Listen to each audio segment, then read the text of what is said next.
इसी प्रकार कर्मचारियों का विषय महोदय, कर्मचारियों के विषय में पहले बात एनएचएम की, national health services. National health services के लोगों के बारे में इतनी जानकारी हम सबको होगी ही कि पिछले 2 साल में ये लोग 10 बार हड़ताल पर गए। हड़ताल भी कोई कंप्लीट सब लोग जाते हैं ऐसा नहीं है, एक पर्टिकुलर ग्रुप है जो इनको हड़ताल के लिए उकसाता रहता है। अब ये क्योंकि सेंट्रल गवर्नमेंट की स्कीम है, ये स्टेट गवर्नमेंट की स्कीम नहीं है, और सेंट्रल गवर्नमेंट की स्कीम के अंतर्गत इनको कॉन्ट्रैक्ट बेसिस के ऊपर ही लगाया हुआ है। ये पक्के कर्मचारी सेंट्रल गवर्नमेंट के नहीं है। हम जितनी सुविधाएं इनको दे सकते हैं वो देंगे, लेकिन पक्का करने का काम हमारा नहीं है, ये सेंट्रल गवर्नमेंट का है। हमने इनके स्ट्राइक करने के बाद जब बार बार इनकी मांगे हमने सुनी और उनके साथ बातचीत करके 1 जनवरी 2018 को सर्विस बाई लॉज ये लागू कर दिए कि उन सर्विस बाई लॉज को जो आउटसोर्सिंग पर या कच्चे कर्मचारियों को जो भी हम सुविधाएं दे सकते हैं वो सारी सुविधाएं इनको देंगे, और ये बात सहमत हो गई थी। लेकिन उसी में से अब एक ग्रुप इस बात पर कि हमको पक्का करोगे तब हम उठेंगे, नहीं तो नहीं उठेंगे। ये विषय ऐसा नहीं कि कोई भी ग्रुप प्रदेश में आएगा और वो अपने दबाव के कारण से और किसी प्रकार का दबाव दे करके और वो मजबूर करेगा, नहीं सरकार ऐसा करो नहीं तो हम नहीं कर देंगे, हम ऐसा करो तो नहीं करेंगे। हर एक चीज के लिए प्रावधान है, हर एक चीज का सिस्टम है। आज भी 11,500 कर्मचारियों में से 6,000 ने स्ट्राइक की थी, कुछ लोग उसमें से वापस आए, और जो अभी भी जिद कर रहे हैं उनको हमने टर्मिनेट करने का काम शुरू कर दिया है। 2,707 कर्मचारियों को हम टर्मिनेट कर चुके हैं।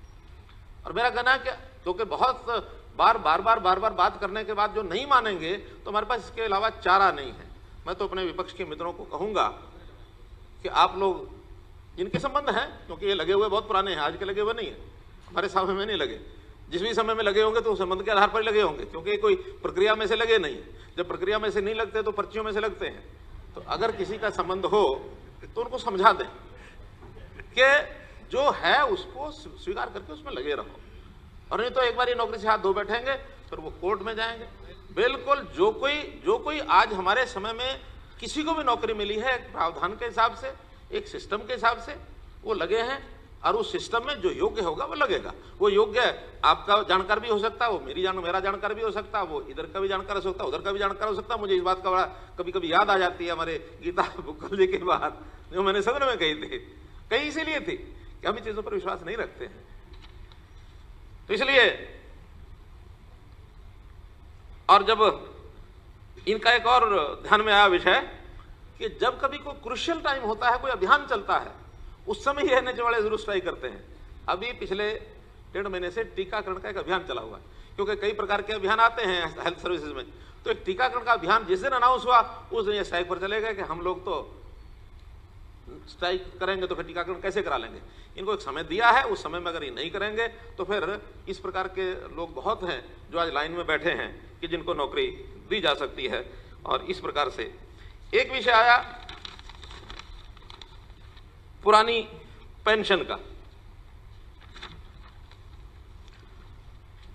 मैं एक शेर मुझे याद आ रहा है कि ऐ खुदा एक आईना ऐसा भी बना जिसमें शक्ल की जगह किरदार नजर आए। भाव मेरा यह है कि आखिर पुरानी पेंशन किस समय शुरू हुई, किसने शुरू की? नहीं, पुरानी पेंशन बंद की, नई पेंशन किसने शुरू की? नई पेंशन ही आप लोग शुरू करके गए, और शुरू कर गए का तो कुछ सोच के शुरू की होगी। तो जब शुरू की थी उस समय इस पर विश्लेषण करना चाहिए था कि करनी चाहिए कि नहीं करनी चाहिए। आज जब अधिकांश लोग उससे सहमत हैं, एक वर्ग है जो चाहता है कि हमारी पुरानी पेंशन बहाल हो, नई हमारी समाप्त हो। अब चूंकि एक ऑल इंडिया का फेनोमेना है, कोई स्टेट का नहीं है, केंद्र में भी यही है, प्रदेशों में भी यही है। तो इसलिए आज एक व्यवस्था जो बनी है, और उस व्यवस्था में एक स्वभाव ये धीरे धीरे बदला जा रहा है। क्या कि जो आदमी कुछ करता है, कमाता है, नौकरी में है, व्यापार करता है, या किसी प्रकार का अपना आय का उसका साधन है, उसकी कंट्रीब्यूशन से उसके भविष्य को सुरक्षित किया जाए। सरकार भी कंट्रीब्यूट करे, लेकिन उसकी कंट्रीब्यूशन भी होनी चाहिए। और ये ज्यादा चीजें आगे बढ़ रही हैं, उसी में से हम समाज के ज्यादा लोगों को ये सरकारी सहयोग करने की स्थिति में आए हैं। अगर कुछ लोगों को हम ये पेंशन, कुछ लोगों की नौकरियां, और फिर बजट का बड़ा हिस्सा ब्याज, फिर रीपेमेंट, फिर पेंशन, सैलरीज, इसी में अगर थोड़े से परिवारों को पालने के चक्कर में लगे रहे तो हम समाज का भला नहीं कर पाएंगे। आज हमारा सरकार का इन 4 heads, salaries, pension, interest and repayment, इसमें 89.5% ये हमारा पैसा अपनी जो स्टेट की जो रिसीट्स हैं उसमें चला जाता है, केवल 10.5% बचता है। और ये तो हमने अब आगे कर दिया, वरना पिछली जो टर्म थी 103% था। हमारी अपनी सारी प्राप्तियां उसमें चली जाती थी। 3% तो जो सेंटर से पैसा मिलता था, जो शेयर्स मिलते थे या कोई लोन हम लेते थे, उसमें से भी 3% इसमें चला जाता था, बाकी बचा हुआ विकास के काम में आता था। और ऐसे ऐसे प्रदेश भी हैं। उसका समय 30 मिनट के लिए और बढ़ा लग जाएगा मुझे 30 मिनट और। आने 30 मिनट चलो लगा दूंगा नहीं, आप तो जितना मर्जी लगा और बढ़ा देंगे जी। नहीं, मैं तो कुछ आए हैं मेमोरेंडम आए हैं। नहीं, मैं तो कह रहा हूं ना कि, लेकिन वो अभी हम नहीं करने की स्थिति में हैं। वो पेंशन जो नई पेंशन है उसी के हिसाब से चलना है। जनता के समर्थन के नाते से जो पहला विषय शुरू किया गया, क्योंकि कभी भी सरकार की बात बोलना एक बात है, लेकिन उसका प्रमाण, ये प्रमाण भी अपने आप में जब होता है तो ध्यान में आता है कि जनता क्या सोचती है। भले आलोचना के रूप में कहा गया होगा, लेकिन प्रमाण यही है कि हमारी सरकार आने के बाद जितने भी 4.5 साल में चुनाव हुए हैं, चाहे वो फरीदाबाद का नगर निगम का चुनाव हुआ हो, गुरुग्राम का नगर निगम का चुनाव हुआ हो, पंचायतों का, जिला परिषदों का चुनाव हुआ हो, 5 नगर निगमों के डायरेक्ट चुनाव हुए हो, या जींद का चुनाव हुआ हो। छात्र संघ के चुनाव में भी हम सीधा सीधा वो राजनीतिक क्षेत्र के नाते नहीं कह सकते कि डिमांड थी विद्यार्थियों की, उसमें भी 20 साल 22 साल के बाद हमने छात्र संघों के चुनाव कराए। इन सभी चुनाव में मैं समझता हूं कि हमारी सरकार के ऊपर जनता ने समर्थन दिया है। और जब हम इस प्रकार की सदन में चर्चा करते हैं तो हम ये आपस में बातचीत करते हैं, सत्ता पक्ष विपक्ष ये दो एक समूह बनते हैं, लेकिन दोनों समूहों के जो बातचीत करते हैं उन बातचीत को करने को जो कंट्रोल करने में भूमिका अध्यक्ष महोदय आपकी भी रहती है कि सब लोग ठीक से अपनी बात को रख सके। पर्याप्त समय आप सब सदस्यों को देते हैं, लेकिन हमको ये भी ध्यान रखना चाहिए कि हमारी सारी बातचीत को हम किसके लिए करते हैं। वो बातचीत को करते हैं हम जनता के लिए। आखिर जनता को हम अपनी बात बताते हैं, सरकार को क्या करना चाहिए, सरकार क्या करती है, और हमारे सदन के और जनता के बीच में हमारा एक बड़ा जो योगदान करने वाला, वो भूमिका निभाने वाला जो एक ऑर्गेनाइजेशन है वो मीडिया का। मीडिया हम सबको देखता है कि हम लोग किस प्रकार से अपने सदन में कार्रवाई करते हैं, क्या सार्थक चर्चा है या बहस के लिए बहस करते हैं। कभी कभी हम बहस के मुद्दों पर चल पड़ते हैं, तथ्य कुछ और होते हैं, रखते कुछ और हैं। तो मेरा कहना, तथ्यों के साथ अगर आलोचना की जाए तो स्वागत है। आखिर सब बातें सब लोग जानते हैं ऐसा नहीं है। बहुत ऐसे सीनियर लोग आज विपक्ष में बैठे हैं, उनके अपने अपने अनुभव हैं, उनके अनुभवों की अच्छी बातें तो हम सीख सकते हैं, लेकिन उनके अनुभवों की ऐसी बातें जिनके कारण से जनता ने उनको दुत्कारा, कम से कम वो हमको ध्यान भी करानी पड़ेंगी कि आखिर इस ध्यान कराने का हेतु यह है जनता को भी याद रहे कि आगे उस प्रकार की भूमिका कोई भी निभाए उसको सत्ता में नजदीक आने का भी अधिकार जनता न दे। तो इसलिए ये सत्र बहुत महत्वपूर्ण सत्र है। यानी ये 5वां वर्ष है, 5वें वर्ष का हमारा 5वां बजट सत्र है। तो इस बजट सत्र में भी हम आगे की योजनाएं अपनी सब बताने वाले हैं। तो निश्चित रूप से इसके ऊपर पूरा ध्यान ये जनता का है। जनता जब परिणाम देती है तो उसमें कुल मिलाकर एक हमको भी लगता है कि जनता के बीच में रहने वाले लोग, उनको ही जनता प्यार करती है। प्यार विपक्ष भी दिखाता है कि हम भी जनता से प्यार करते हैं, हम भी कहते हैं कि हम जनता को प्यार करते हैं, लेकिन अंतर है। जब आप सियासत की बात करते हैं तो आप सियासत की खातिर प्यार करते हैं, और हम जब प्यार की बात करते हैं तो हम प्यार की खातिर सियासत करते हैं। आप सेवा करने की बात कहते हैं तो आप सियासत की खातिर सेवा करते हैं, हम सेवा की खातिर सियासत करते हैं। ये अंतर हमारा आपका है और इसको प्रत्यक्ष जनता अनुभव कर चुकी है। जितना इतिहास पिछले 48 साल का और ये 4.5 साल का, ये जनता इसका जरूर मिलान करेगी। और इसमें ठीक है, जीत हार लगी रहती है, लेकिन जीत हार में भी मानस कैसा, मानस भी अच्छा चाहिए। कभी भी गरूर नहीं करना चाहिए। मैं कहता हूं आप हार कर भी गरूर करते हैं, लेकिन हम जीत कर भी विनम्र बैठे हैं। विनम्रता का भाव हमारा आज भी उसी प्रकार का बना हुआ है, क्योंकि हमने ये जो इस वर्ष का जितना काम करना वो तो करना ही है, आने वाले सत्र में भी, आने वाला जो अगला जो चुनाव के बाद का 5 साल का जो सत्र है वो भी निश्चित रूप से भारतीय जनता पार्टी एक प्रकार से उसमें आगे बढ़ेगी और मेजोरिटी से वो बढ़ेगी। अभी तो ये देश में उससे पहले का एक प्रयोग लोकसभा चुनाव आएगा और उस लोकसभा के बाद निश्चित रूप से विधानसभा का अपने निश्चित समय के ऊपर होगा, ऐसा हम लोगों ने पहले से डिक्लेयर कर दिया है। मैं तो ये कह रहा था कि एक ये ट्रेंड जो बना हुआ है उससे विपरीत होकर के ना सोचें। ये समाज के भले के लिए मैं कह रहा हूं कि कंट्रीब्यूटरी सिस्टम जितने लागू हो रहे हैं वो सारे आगे बढ़ाने चाहिए। केवल कुछ वर्गों को, आज हमारे 3 लाख कर्मचारी हैं और पेंशनर भी होंगे कितने, ओल्ड एज नहीं, जो कर्मचारी पेंशनर, और होंगे 1.5-2 लाख। तो ये 5-5.5 लाख को बहुत बड़ी राशि में पैसा जा रहा है, ऐसा नहीं कि नहीं जा रहा है। हम जो नहीं कुछ प्राप्त कर पा रहे, जो गरीब रह गए, जो जिनकी आय बहुत कम है, छोटे किसान हैं, इनकी सहायता के लिए अपने बजट का पैसा उपलब्ध करा पाएंगे तो वो ज़्यादा अच्छा रहेगा। एम्स के बारे में एक स्पष्टीकरण ही है और कुछ नहीं, और ये जानकारी होनी चाहिए सब सदन के सदस्यों को, क्योंकि हमेशा पहले से योजनाएं बनी हुई आज की नहीं है कि झज्जर का जो कैंसर इंस्टीट्यूट है, ये जो ऑल इंडिया इंस्टीट्यूट दिल्ली का एक उसकी सब्सिडरी है, उसकी ब्रांच है, उसी का एक पार्ट है। ये एम्स की उस श्रेणी में नहीं है जिस श्रेणी में हर प्रदेश में एम्स के नए मेडिकल कॉलेज खोले जाते हैं। और एम्स का जो फुल फ्लेज्ड एम्स होता है उसमें मेडिकल एजुकेशन के नाते से एमबीबीएस की सीटें भी होती हैं। यहाँ कुछ कैंसर के रोग को लेकर के एक हायर स्टडीज के लिए, एक पीएचडी के लिए तो कोई एक संख्या है निश्चित की हुई, हायर स्टडीज के लिए, पीजी के लिए वही हायर स्टडीज पीजी, तो उस नाते से यहाँ कोई मेडिकल कॉलेज के नाते एमबीबीएस की सीटें कोई नहीं है। अब जो नया एम्स का मेडिकल कॉलेज की घोषणा हुई है वो रेवाड़ी जिले में मनेठी गांव के अंदर 100 एकड़ जमीन वो पंचायत की ओर से ले ली गई है।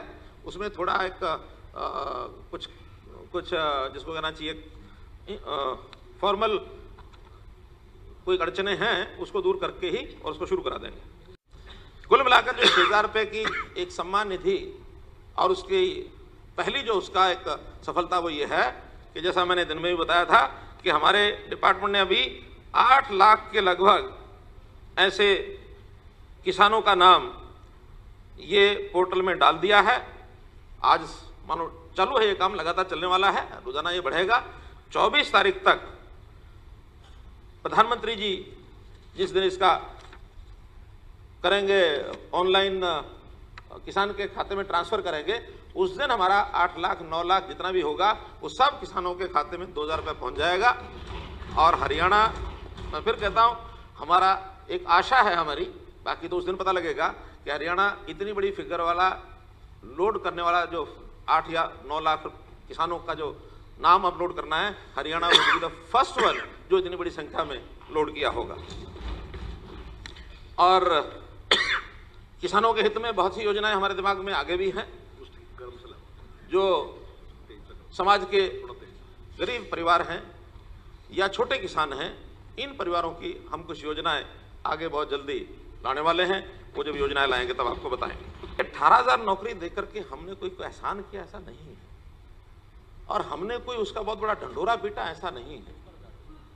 हमने योजना बनाई कि आखिर सरकार के काम चलाने के लिए जितने पद खाली हैं उसको कितना जल्दी से जल्दी भरा जाए। और भरने में बहुत से कोर्ट केसेस, बहुत सी योजनाओं का फेल्योर, और जो एक आदतें लगी हुई पिछले सरकार के समय से कि जिसको चाहो उसको उठा के कच्ची नौकरी में डाल दो, आउटसोर्स में डाल दो, ये नाम दे दो, वो नाम दे दो। पक्की भर्ती पिछले सालों में 15 साल का रिकॉर्ड है। उस रिकॉर्ड का मैं आपको आंकड़ा भी बाद में दे सकता हूं कि जितना एक एक टर्म में 5-5 साल की 3 टर्मों में कभी भी नौकरियां दी गई, उससे ज्यादा नौकरियां हमारी इस समय हो चुकी हैं। और अभी हमारा एक आधा यानी जो 6 महीने का समय और बाकी है आचार संहिता के बाद, निश्चित रूप से वो आंकड़ा एक 25,000 नौकरियों का और बढ़ेगा। और आने वाले 6 महीने में ये पिछले 15-20 साल का जो आज तक का रिकॉर्ड है उससे ज्यादा होगा, चाहे वो ग्रुप सी की है, चाहे डी की है, चाहे 1 की है, चाहे 2 की है। सबसे ज्यादा नौकरी हमने दी है। और इसमें जो खाली अभी भी पद बाकी बचेंगे उसके लिए रिक्वेशन डिपार्टमेंट से मांग ली गई है और हम उसको बहुत जल्दी इसको शीघ्र देने वाले हैं। क्योंकि अनएम्प्लॉयमेंट का जो एक विषय आ रहा था कि अनएम्प्लॉयमेंट कितनी कहाँ है और कौन कितने पढ़े लिखे हैं, जहाँ तक अनएम्प्लॉयमेंट का विषय है मेरे पास एक ऑल इंडिया का रिकॉर्ड है, मतलब एक डाटा है। उस ऑल इंडिया डाटा में अनएम्प्लॉयमेंट का 8वीं पास के जो लोग हैं आज के डेट में 2.4% अनएम्प्लॉयड हैं, 10वीं पास 3.2% है, 12वीं पास 4.4% है, ग्रेजुएट्स 8.4% है, पीजी 8.5% है, टेक्निकल ग्रेजुएट्स 11% है, पीजी 7.7% है। यानी हायर एजुकेशन के लोग वो ज्यादा परसेंटेज में अनएम्प्लॉयड है। इसी का संख्या उनकी भले कम होगी लेकिन परसेंटेज उनकी ज्यादा है। अब अनएम्प्लॉयड जो आदमी होगा उसको जो भी अवसर मिलेगा एक बात तो अवेल करेगा, और अवेल करने में उसको जो पहली सीढ़ी मिलेगी जहां मिलेगी वो आगे बढ़ेगा, बशर्ते उससे और आगे बढ़ने में उसको कोई रोक ना लगे, चेक ना लगे।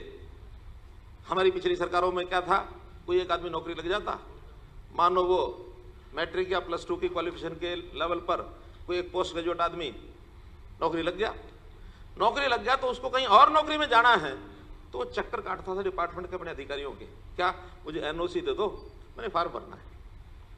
अब वो अधिकारी या डिपार्टमेंट 10 अपने फाइलें देखता था कि मेरे पास कितने लोग हैं, मैं इसको एनओसी दूं तो और छूट जाएंगे और निकल जाएंगे, मेरे पास कब आएंगे। साल 2-2 साल उसको एनओसी नहीं मिलती थी।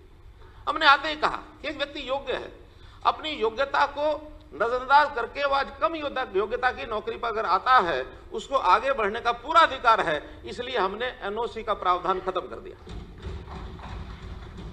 आज एक आदमी ग्रुप डी में ग्रेजुएट पोस्ट ग्रेजुएट लग गया, कल ही नौकरी निकलती है दूसरी।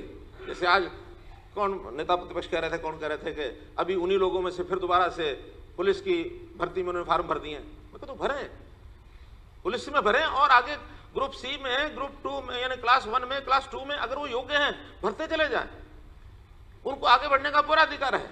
आज हमने 18,000 दी हैं, इन 18,000 में मैं चाहता हूं कि 8,000 लोग ऐसे हैं जो +2 से ऊपर के हैं। इसमें 10वीं पास है 3,750, 12वीं पास है 6,756, 10,000 लोग हैं जो 12वीं और 10वीं के हैं, 8,000 जो हैं इससे ऊपर के हैं। अगर ये 8,000 सब छोड़ करके ऊपर आगे की नौकरी में बढ़ते हैं, हम और भर लेंगे और नीचे से लोग आएंगे। भर्ती की प्रक्रिया आसान करनी है हमको, इसमें समय इतना नहीं लगाना जितना पहले लगता रहा है। आज हमने इंटरव्यू प्रोसेस को खत्म कर दिया, क्यों उस इंटरव्यू में ही समय भी लगता, और जो अनाप शनाप जो धंधे जो संभावित हो सकते हैं, जिनके ऊपर शंकाएं प्रकट की जाती हैं, कितना ही चेक हम करते हैं तो भी ऐसे लोगों को फांसने वाले गिरोह ये मिलते हैं। और पहले तो वो सफलतापूर्वक करते आए हैं, लेकिन आज असफल हैं तब भी वो करते हैं। क्यों करते हैं?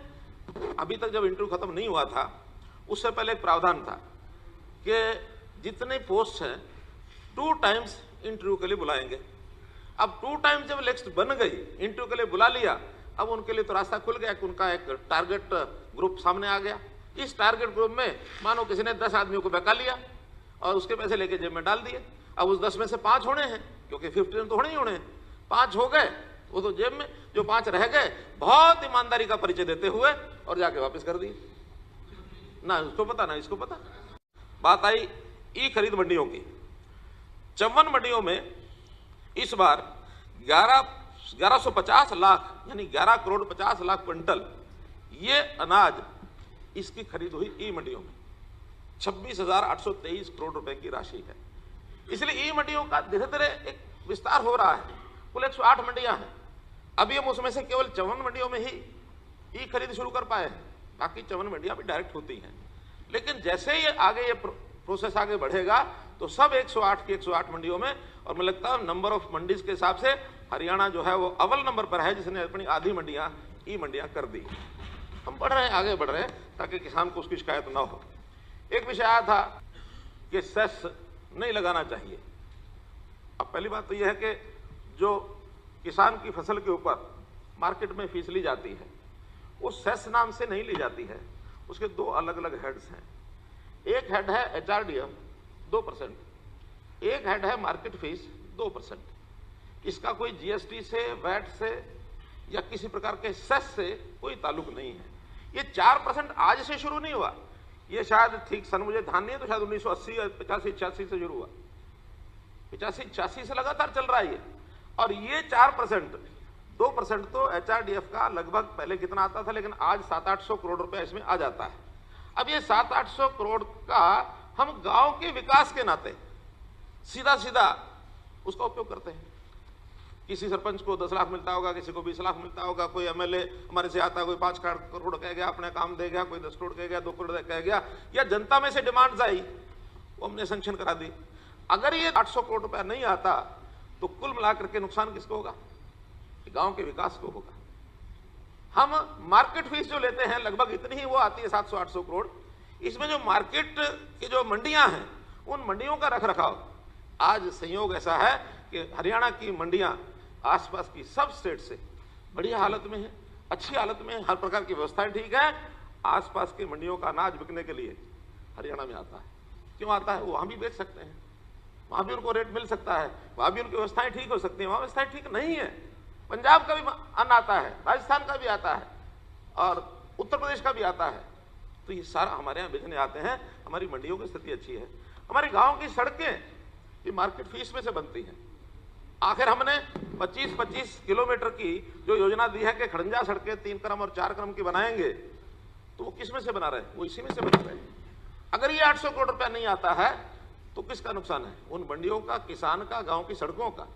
तो अगर हम चाहते हो इसको बंद करना है और गांव में और मंडियों में और सड़कों में विकास की आवश्यकता नहीं है, सारा हाउस पास करता हो तो जिम्मेवारी आपकी लगेगी। आपने सुझाव दिया। पहली बात तो ये GST में नहीं है, वैट में नहीं है। ये दूसरी बात, ये किसान से नहीं लिया जाता, ये खरीदार से लिया जाता है। तीसरी बात, इसमें मेजॉरिटी पार्ट जो है वो FCI का जो अनाज हम प्रोक्योर करते हैं वो FCI में से आता है, भारत सरकार में से आता है। इसलिए इसका मैं समझता हूं ठीक परसेंटेज अगर निकालनी है तो निकाल सकते हैं। 60 से 70% इसका जो पैसा है इस 1600 करोड़ में, ये भारत सरकार की जो खरीद होती है उसमें से निकलता है, कोई अंतर नहीं पड़ने वाला।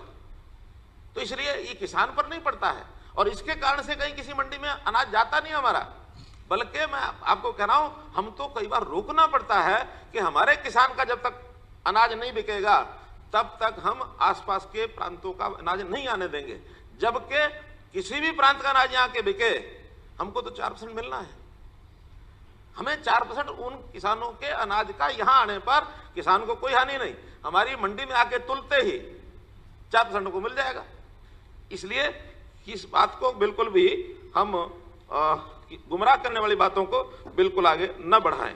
इसी प्रकार भावांतर भरपाई योजना में सब्जियों में हमने शुरू किया और सब्जियों में शुरू करने के बाद पिछले साल का, क्योंकि 2 साल हुए शुरू हुए, इसका रजिस्ट्रेशन और उसमें कुल मिलाकर बिक्री भाव ये सब मंडी और जे फार्म ये सारी व्यवस्था है, बनानी पड़ती है।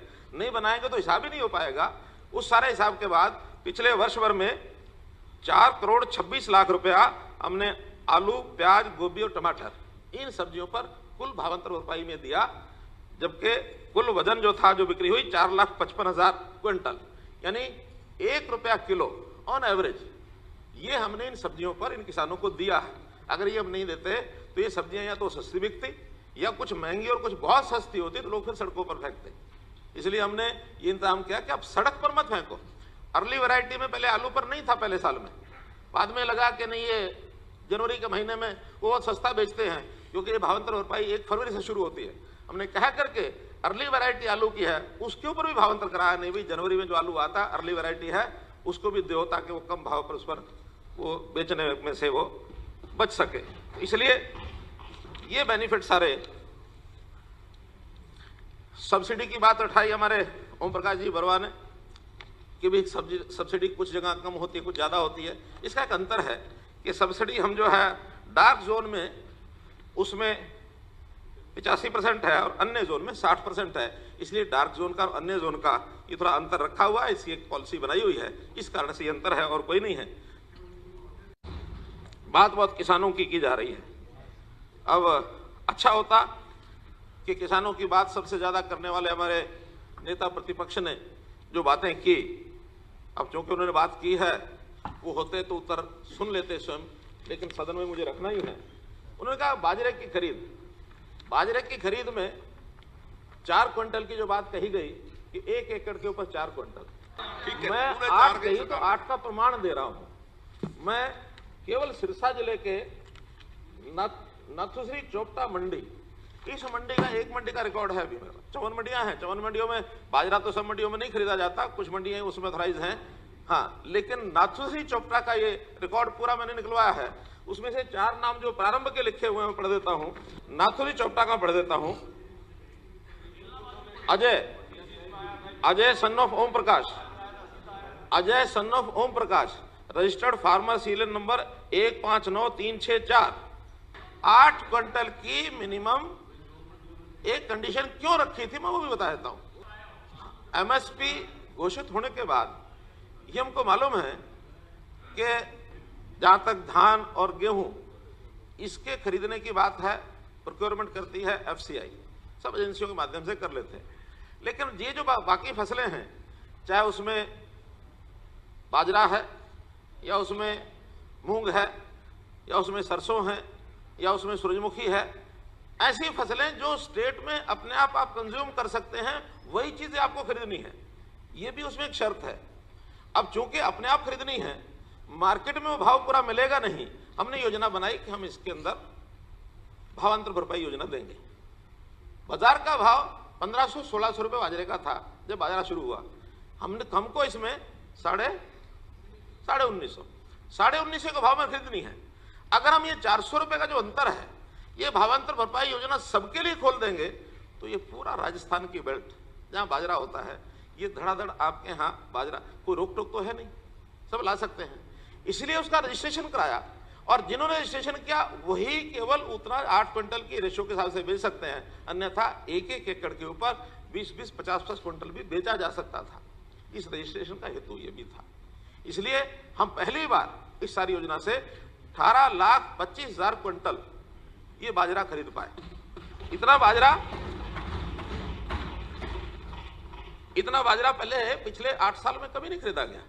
2012-13 में 5,47,000 क्विंटल बाजरा मंडियों में आया, कोई सरकार की ओर से नहीं खरीदा गया, सब प्राइवेट खरीदा गया है। 13-14 में कोई मार्केट में यानी सरकार ने नहीं खरीदा। 14-15 में कोई सरकार ने नहीं खरीदा। 15-16 में हमने खरीदना शुरू किया, पूरा खरीदा ऐसा नहीं, लेकिन पहली बार 51,000 क्विंटल ये 15-16 में हमने बाजरा खरीदा। अगली बार 63,000 क्विंटल खरीदा। 17-18 में 3,14,000 क्विंटल खरीदा। लेकिन इस बार जो कि बाजरा हमने घोषणा की थी कि एक दाना इसका खरीदेंगे, रजिस्ट्रेशन कराएंगे, हमने 18,25,000 क्विंटल ये खरीदा है। पिछला इतिहास रिकॉर्ड है और उसका एक आना पाई, एक पैसा ये हम लोगों ने खाते में जमा कराया। यानी हम ढूंढने निकलते हैं कि बाजरे का किसान मंडी में होगा, जाओ मंडियों का चक्कर मार के आओ और उनके चेहरे देखो। अब उनके चेहरे मंडियों में देखने की जरूरत नहीं है। जब वो बैंक में जाते हैं और बैंक में जाकर के उनको पता लगता है हमारे खाते में पैसा आ गया, उनका चेहरा वहां खिलता है। मंडी में खिलता कहां देखने जाते हैं? वो जमाना बीत गया कि जब उसको आड़ती पैसे देता था, जेब में डालता था, आधे दे, पूरे दे, कम दे, ना दे, और वो खिलता था, उसको लगता था चलो कुछ तो पैसा आया। आज एक हिसाब हम देते हैं कि जो हम लेंगे उसका सीधा उसके भाव में उसमें जाएगा। ये ठीक है कि इन फसलों के डायरेक्ट पेमेंट के कारण से एक बहुत बड़ा वर्ग आड़तियों का भी है, उनकी अपनी एक मिलाकर के उनको शिकायत होगी, कठिनाई होगी ही, तो उसमें से भी बीच के रास्ते निकाल रहे हैं कि जो फसल एफसीआई खरीदती है वो सारी उनके माध्यम से आ रही है। लेकिन जो फसलें हम डायरेक्ट खरीदेंगे जिसके अंदर हमको नुकसान भी उठाना पड़ेगा, उनमें अगर डायरेक्ट भी खरीदते हैं तो उनसे हमारी बातचीत हुई। पिछली बार सरसों का हमने उनको 2.5% की बजाय 1.25% पर मना लिया। उनका रेट अच्छा है सरसों का, तो इसलिए 1.25% आड़त पर भी हम इसको लेकर के खरीद के दे देंगे।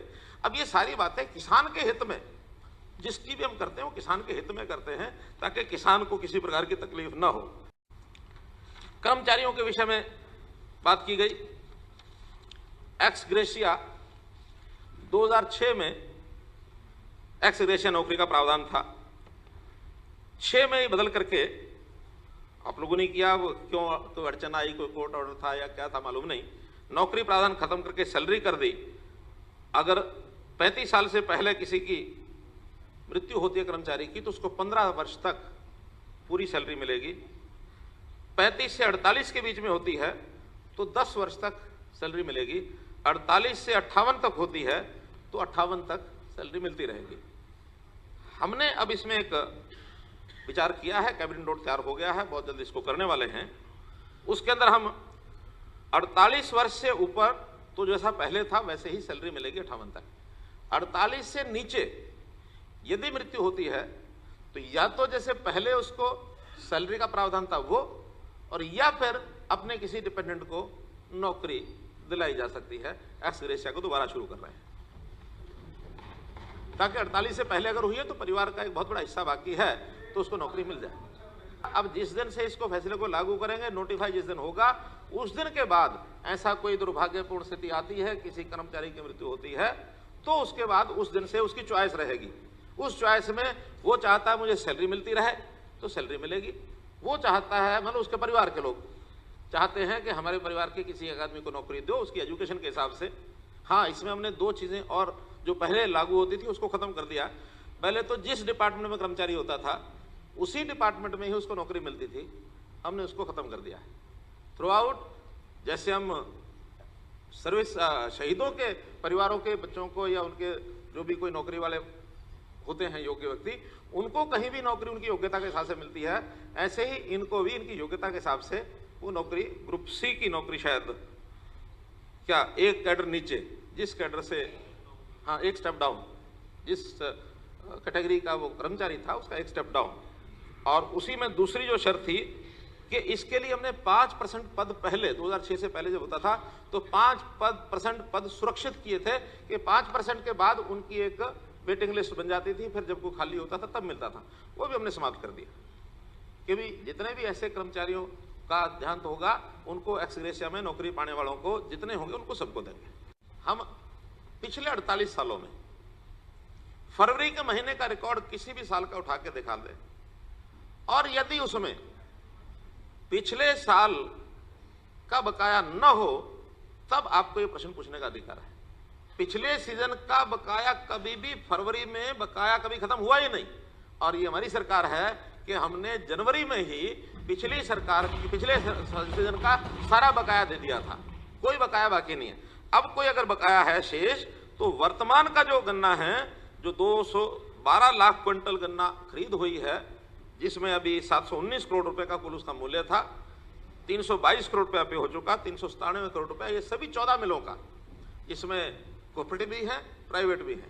अब ये रनिंग काम है, रनिंग बिजनेस है, और रनिंग काम में बिजनेस में जैसा जैसा अगलों की चीनी उठती है या कूटे में उठाई जाती है, जैसा जैसा पेमेंट आती है वैसा वैसा करते हैं। और इसके अंदर जो उनका अभी एक, क्योंकि चीनी महंगी होगी, गन्ने का चीनी भी सस्ती होगी, गन्ने का रेट हमारे हरियाणा में सबसे ज्यादा है, इसलिए जो गैप है वो गैप भी ज्यादा है। हमने जैसे कोऑपरेटिव में बताया कि हमारे 4.5 साल के 4 सीजन में हमने 1400 करोड़ रुपया ये किस मिलों को दिया, 11 मिलों को, जबकि आज से पहले पिछली सरकारों के समय कुल अभी तक 700 करोड़ गया था। इसलिए वो गैप बढ़ गया है, चीनी का रेट बहुत डाउन आया, हमने उनको भरपाई तो करनी है। और साथ में केंद्र सरकार की ओर से जो गन्ना शुगर केन कमीशन है, उन्होंने हमको कहा है कि प्राइवेट मिलों को भी आपको एक फार्मूले के हिसाब से कंपनसेट करना है। उस कंपनसेट करने का फार्मूला ये बनाया जाएगा। पिछले साल के 16 रुपए के हिसाब से हमने गन्ने का जो रेट 16 रुपए क्विंटल के हिसाब से वो सीधा किसानों के खातों में डाला है, और किसानों के खातों में डालने के बाद बाकी जो पेमेंट हो मिल वालों ने की है। इस बार का फार्मूला बना करके जो भी सब्सिडी उनकी होगी उनको देंगे, ताकि किसान का पेमेंट वो न रुके। और ये भी मैं दोबारा बताना चाहूंगा, it is also in the interest of farmers. अगर हम वो कंपनसेट घाटा नहीं करेंगे तो फिर उनकी पेमेंट रुकेगी, और पेमेंट रुकने के बाद साल साल 2-2 साल पेमेंट होगी नहीं। और मिलें कोई भी हो, चाहे सरकारी हो चाहे प्राइवेट हो, अगर घाटे में जाती हैं तो मिलों का भविष्य ठीक नहीं है। हमको मिलों के भविष्य के लिए, सारे देश भर की समस्या है, कोई हमारी हरियाणा की नहीं है, कि सारे देश भर में जो चीनी मिलें हैं वो सब घाटे में हैं। हम जैसे पानीपत मिल की बात आई, पानीपत मिल का ये ठीक है कि 2 वर्ष पहले उसका शिलान्यास किया था, कुछ बीच में व्यवधान आए थे, उन सबको व्यवधानों को दूर किया है। अब उसका डीपीआर बनाने के बाद टेंडर हो गया है और टेंडर इसका अलॉट हो गया है पानीपत मिल का, बहुत जल्दी उस पर काम शुरू हो जाएगा। करनाल की जो शुगर मिल है उसका कोई एक ऑडिट शेष था, वो ऑडिट हो चुका है और अब बहुत जल्दी उसके ऊपर कार्रवाई होकर के उसका टेंडर जो है, लगता है कि 5-6 मार्च तक वो काम भी कंप्लीट हो जाएगा, क्योंकि आचार संहिता के बाद शायद वो नहीं खुल सके। विषय आया ग्रामीण का और शहरी का। 18,000 का हमने डाटा मंगवा लिया। इन 18,000 नौकरियों में बताइए शहर के कितने थे, गांव के कितने थे? जानकारी मिली 15,071 लोग इनके एड्रेसेस गांव के हैं 18,000 में से। 3,200 ये लोग ये शहरों के एड्रेस के हैं। अब ऐसा तो नहीं हो सकता, कोई बेनिफिट तो होने वाला है नहीं कि भी गांव का एड्रेस देगा तो उसको ज्यादा लाभ मिलेगा, जो जहां का रहने वाला वहीं का है उसका लाभ तो मिलना नहीं है। इसलिए ये भ्रम गलत है कि गांव की नौकरियां कम मिलती हैं। हाँ, जो पढ़े लिखे अच्छे हैं उन्हीं को मिलेंगी, चाहे वो गांव के हों और चाहे शहर के हों। पढ़ाई को हम इग्नोर नहीं कर सकते। कहीं भी दुनिया में न्यूनतम योग्यता, इसका तो कैप हो सकता है कि भी इस नौकरी के लिए इतनी पढ़ाई जरूरी है, लेकिन क्या किसी नौकरी के लिए हाईएस्ट एजुकेशन उसको हम कैप कर सकते हैं? नहीं कर सकते। कि हर एक प्रश्न पत्र में अब हमने 25% अंक हरियाणवी प्रश्नों के डालने शुरू किए हैं, जिसमें हरियाणा की जानकारियां हो। हरियाणा का भूगोल है, हरियाणा की संस्कृति है, हरियाणा के कुछ सांस्कृतिक पहलू हैं, कुछ लोकोक्तियां हैं, ताकि या तो फिर इतना ही कोई रट के आएगा कि हरियाणवी सारी सीख के आएगा तो वो ले जाएगा, लेकिन इसमें से ज्यादातर लोग हरियाणा के ही आते हैं, इसलिए बाहर के लोग, क्योंकि बाहर के प्रदेशों ने अपनी लैंग्वेज के आधार पर इसको रोका हुआ है। पंजाब में पंजाबी होगी, मानो कर्नाटक में कन्नड़ हो गई, तमिलनाडु में तमिल हो गई, तो उन्होंने अपनी भाषा से चीजें कंट्रोल की हुई हैं। हमारे यहाँ भाषा से कंट्रोल नहीं हो सकती, क्योंकि हिंदी भाषा हमारी, तो हिंदी के लोग राजस्थान के भी आएंगे, उत्तर प्रदेश के भी आएंगे, हिमाचल के भी आएंगे, बाकी स्टेट्स के भी आएंगे। इसलिए हमने उसमें से प्रावधान निकाला कि 25% अंक हरियाणवी प्रश्न उसमें डाले जाएं, जितना उसमें से कंट्रोल हो सकेगा करेंगे। अंतिम परिवार, यानी जो पंक्ति में अंतिम व्यक्ति है या ज्यादा गरीब है, ज्यादा आवश्यकता है, ज्यादा पात्र है सहयोग का, उसको सहयोग करने की बात भी हमने लागू की है। हमने 5 अंक उस कैंडिडेट को दिए हैं जिस कैंडिडेट के परिवार में एक भी नौकरी नहीं है। और आपकी जानकारी के लिए इस हिसाब से भी 18,000 में से 13,000 परिवार ऐसे हैं जिनके परिवार में एक भी नौकरी नहीं, पहली बार नौकरी मिली। अब ये ठीक है, ये कंडीशन में नहीं लगाते तो 13,000 में 8-10 हजार वही आते, कोई 2-5 हजार और होते, उनको 5 अंक इस बात का लाभ होते ही एक अपर स्लैब में वो आ गए। अलग से और 5 अंक भी हैं, मानो कोई विधवा बहन है उसको 5 अंक अलग हैं, या जिसके पिता का देहांत हो गया उसके 5 अंक अलग से हैं, या पिता मतलब पिता की आयु को रखा हमने कि 42 वर्ष से पहले पिता की आयु अगर है उससे पहले उसका देहांत हुआ तब मिलता है। अगर वो मैच्योर हो गए, बड़े हो गए, बच्चे भी बड़े हो गए, फिर उनको नहीं है।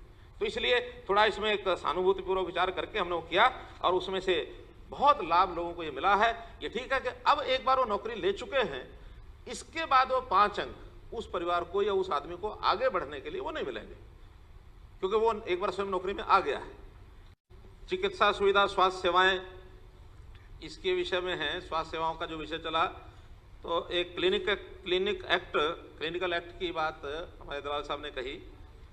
अब ये ठीक है कि उसको हमने 50 बेड तक सीमित किया, 50 बेड या इससे ऊपर, इससे नीचे नहीं किया है। बहुत जल्दी हम एक और नया प्रावधान भी करने वाले हैं कि जो लैब्स हैं, लेबोरेटरीज, उनके ऊपर भी क्लिनिकल एक्ट ये लागू हो, ताकि लोगों को इसकी जो सुविधाएं अपेक्षित हैं वो उसमें मिलें। अब उसमें क्या क्या प्रावधान करने पड़ेंगे, कुछ बातचीत उनसे करके कल को तकलीफ किसी को भी ना हो, ना जनता को हो, ना ये संस्थान चलाने वालों को भी हो, इसका प्रावधान भी कर रहे हैं। लेकिन जहां तक 50 बेड से नीचे चलाने की बात है, इसकी कई दुविधाएं पहले भी ध्यान में आई थी, आज भी हमको लगता है कि ये आम आदमी के इंटरेस्ट में पहले भी नहीं था, आज तो ये बिल्कुल नहीं रहा। इसलिए नहीं रहा कि आज जब से आयुष्मान भारत ये स्कीम चालू हुई है, उस आयुष्मान भारत में हमारे लगभग 15.5 लाख परिवारों को ये लाभ मिलने वाला है। इसमें जो एम्पैनल्ड होंगे, एम्पैनलमेंट सरकारी अस्पताल तो होंगे ही जो हमारे अच्छे अस्पताल हैं, इसमें प्राइवेट अस्पतालों को भी हमने किया है। प्राइवेट अस्पताल जो अच्छे अस्पताल हैं उनको ही करना इसलिए आवश्यक है, जो बड़े अस्पताल हैं, ताकि गरीब आदमी को भी बड़े अस्पतालों में इलाज कराने की सुविधा उनको मिल जाए, और वो आम आदमी जो आज बड़े अस्पतालों में नहीं जा सकता उसको वहां मुफ्त में इलाज up to ₹5 lakh for the family एक साल में उसको मिल जाए। अगर ये छोटे अस्पतालों को भी हम करते हैं तो इनकी फैसिलिटीज उतनी नहीं है जितने छोटे छोटे अस्पतालों में, छोटी बिल्डिंग्स में एक अच्छे अस्पताल की होनी चाहिए। वो आज भी अपना 20 बेड का, 25 बेड का, 15 बेड का मोहल्लों में क्लिनिक सीधे जाके चला रहे हैं। जो प्रावधान एक अस्पताल के लिए करने पड़ते हैं, उन अस्पतालों में इन सब का एक नुकसान होने का, क्योंकि वो स्वयं छोटे अस्पताल वाले कहते हैं कि हमारे ऊपर लागू न करो, क्योंकि कल को अस्पताल भी बंद होने के गार पर आ जाएंगे। आज कुछ लोग ऐसे भी हैं जो आयुष्मान भारत का लाभ नहीं उठा पा रहे, उनको उन छोटे अस्पतालों में इलाज सस्ते में मिल जाता है। वरना अगर वो इधर आयुष्मान भारत में आ ना सके किसी कारण से और फिर वो प्राइवेट अस्पतालों में कराना चाहेंगे तो वो ही उनको लाखों रुपए का बिल उनका दिखना शुरू हो जाएगा। इसलिए आज की डेट में कम से कम ये अभी एम्पैनल्ड नहीं है। जो एम्पैनल्ड हैं वो जो क्लिनिकल एक्ट में आए हैं वही होंगे, वो सारे बड़े अस्पताल हैं।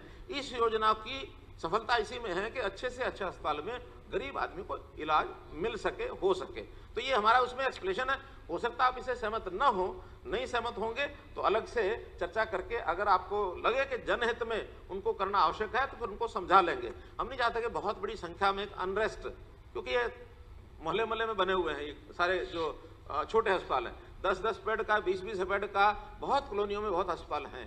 तो इसलिए वो प्रावधान को, जो क्लिनिकल एक्ट के प्रावधान हैं, उसके ऊपर वो अभी सहमति इनकी नहीं है। 20 फरवरी को महामहिम राज्यपाल जी ने इस सत्र के प्रारंभ के प्रथम दिन सरकार की उपलब्धियों और सरकार की जो नीतियों को बताते हुए अपना अभिभाषण दिया। 2 दिन से हम लगातार उस पर चर्चा भी कर रहे हैं। चर्चा में स्वाभाविक है कि सदन के सदस्यों में विपक्ष ने कुछ आलोचना भी करनी होती है, वो की है, कुछ कमियां भी बताई हैं, कुछ शिकायतें होती हैं, प्रश्न होते हैं, शंकाएं होती हैं। हमारे सत्ता पक्ष के लोगों ने उपलब्धियों के ऊपर भी सारी बातें बताई हैं। ये तो बड़ा स्वाभाविक है, लेकिन तब अच्छा लगता है जब विपक्ष के बंधु भी सरकार की बातों पर कभी कभी मोहर लगा देते हैं। जैसा बेटी बचाओ बेटी पढ़ाओ के अभियान की प्रशंसा की गई, जैसा पशु मेले के बारे में हमारे काद्यान जी ने एक सफल पशु मेलों की प्रशंसा की है। अभी हमारे बलवान सिंह जी बता रहे थे कि बिजली ठीक मिलती है। अंत्योदय जैसे शब्दों का उपयोग हमारे नेता प्रतिपक्ष, अच्छी बात है कि ये शब्द भी ध्यान में आने लग गए हैं कि अंत्योदय नाम से भी कोई योजनाएं बनाई जा सकती हैं। पराली की बात आई, पराली का विषय मैं समझता हूं जितना महामहिम राज्यपाल महोदय के अभिभाषण में जो कुछ लिखा, पैरा नंबर 54 पर पूरा स्पष्ट है एकदम कि हमने उसमें 80% सब्सिडी जो दी है, ये हायरिंग जो उनके यानी जो इंडिविजुअल फार्मर्स को दी है, और हायरिंग जो उनके सेंटर्स हैं जिन्होंने मशीनरी लेकर के हायर करने के लिए आगे उनको एक प्रावधान किया गया है कि ऐसी पराली को इकट्ठा करने के लिए और सब्सिडी दी जाए। तो हमने 17 करोड़ 83 लाख रुपया, 179 तो दी है कुल 3666 इंडिविजुअल्स को, लेकिन हायरिंग वालों को भी 17 करोड़ 83 लाख रुपया ये दिया है। तो ऐसा कुल मिलाकर के ये इसको जलाए नहीं किसान, इसके लिए एक प्रोत्साहन उनको दिया जा रहा है किसी भी प्रकार से। और आगे चल करके इसके लिए हमने इंडियन ऑयल कॉरपोरेशन से एक समझौता किया है। 50 एकड़ जमीन पानीपत में उनको अलॉट हो गई है और वो सेंटर लगाने वाले हैं, और इसमें से कम पानीपत, करनाल और आसपास के जिलों की पराली, वो उसमें वो इस साल से अगले साल से खरीदना शुरू कर देंगे, खरीद करके और सारे उसमें ले जाएंगे। ये हमारा पहला प्रयोग है। आगे इस पराली से एथनॉल, पराली से पावर, ये सारा बनाने की एक उनको फैक्ट्रियां वो लगाए। कोई भी पीपी मॉडल के ऊपर आता है तो उन्होंने इसके लिए ओपन किया हुआ है। वैसे भी ध्यान में आ रहा है कि कैथल से पीछे पीछे तो ये सिस्टम बन गया कि हर कोई अपनी पराली को इकट्ठा करके, यानी पानीपत से और कैथल से पीछे खास करके सोनीपत है, जींद है, रोहतक है, इन जिलों में अब पराली का जलाने का सिस्टम कम हो गया। लेकिन अभी उत्तर हरियाणा में अभी भी थोड़ी बहुत पराली जलाई जाती है, ज़्यादा नहीं जलाई जाती, थोड़ी सख्ती भी की है ताकि एनजीटी के ऑर्डर्स हैं उनका भी पालना की जा सके। ये हमें पता है कि इसमें से किसान को तकलीफ होती है, लेकिन एक तरफ किसान की तकलीफ है, दूसरी तरफ जो नॉर्म्स बने हैं एनवायरमेंटल पोल्यूशन के, एनजीटी के आदेश है, सुप्रीम कोर्ट भी इस पर नजर रखे हुए है। इसलिए उन सब बातों को ध्यान में रखते हुए जितना आवश्यक होता है उतना कार्रवाई भी की जाती है, लेकिन इसमें और सुविधा से चीजों को हम आगे बढ़ा सकें इसके लिए हम कर रहे हैं। जहां तक पानी की बात है, पानी का झगड़ा ठीक है, एसवाइल का एक झगड़ा है वो चल रहा है, और वो मैं समझता हूं उसमें एक राजनीतिक मुद्दा वो ज्यादा बना हुआ है, चाहे वो 2 स्टेट्स में बना हुआ है, चाहे वो हमारी पार्टियों के आपस में बयानबाजी से बना हुआ है। सुप्रीम कोर्ट में केस वो है और उसकी ऑर्डर एक आया हुआ है, लेकिन एग्जीक्यूशन का ऑर्डर ये सुप्रीम कोर्ट का जब तक नहीं मिलता तब तक वो आगे हो नहीं सकता। उसमें कोई सहमति बनाने की बातें चल रही हैं। पंजाब के ऊपर दबाव एक बनाया हुआ है कि उसको आप सहमत होकर के और अपनी बात करके हमको पानी दो। अभी तक उनका जो स्टैंड है कि हमारे पास ही पानी नहीं है, मैं समझता हूँ ब्लेसिंग इन डिस्गाइज कई बार हो जाता है। अभी ये जो पाकिस्तान और ये सारा हुआ है, और इसमें कल ही स्टेटमेंट आई है नितिन गडकरी जी की कि पाकिस्तान को जाने वाला पानी उसको बंद किया जाएगा, और रावी के साथ लगते हुए 3 डैम ये उन्होंने प्रपोज किए हैं। एक सबसे बड़ा डैम ऊंच नदी पर जो रावी की डिस्ट्रीब्यूटरी है, रावी में उसका पानी आता है, वहां 6000 करोड़ रुपए लगा करके और उसका वो जल्दी शुरू करवाने वाले हैं। समय लगेगा, वो पानी बचेगा। रावी का पानी बचने के बाद शाहपुर कंडी वो प्रोजेक्ट भी बनना चालू हो गया है। शाहपुर कंडी का पानी जैसे उपलब्ध होता है, और उसके बाद दोआबा, रावी ब्यास दोआबा कैनाल, जो 3 प्रोजेक्ट, लखवार का प्रोजेक्ट है, रेणुका का प्रोजेक्ट है और किसाऊ का प्रोजेक्ट है।